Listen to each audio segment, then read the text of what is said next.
கர்த்தர் தம்முடைய ஜனத்தை நெகிழ விடாமலும் தம்முடைய சுதந்திரத்தை கைவிடாமலும் இருப்பார். சங்கீதம் 94:14.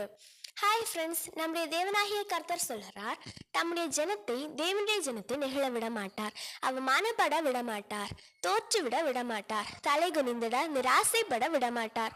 அவருடைய ஜனம் அவரில் திட நம்பிக்கையாக உறுதியாக இருக்கும் போது நெகிழ விட மாட்டார்.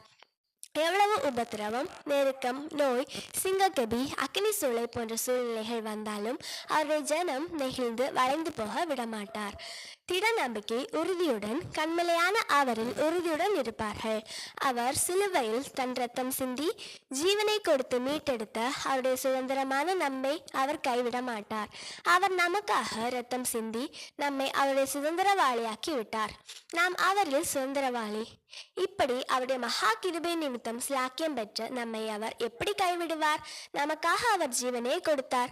அவர் ஜீவனை விலையாக கொடுத்து வாங்கப்பட்ட சுதந்திரவாளியான நம்மை அவர் நெகிழ விடாமலும் கைவிடாமலும் கடைசி மட்டும் நம்மை அவர் நித்தியத்தில் சேர்க்கும் மட்டும் இஸ்ரவேலரை கானானுக்கு வழி நடத்தின தேவன் நம்மையும் பரம கானான் சுதந்திரிக்கும் வரை பத்திரமாக பாதுகாப்பாக வழி நடத்துவாராக. ஆமேன்.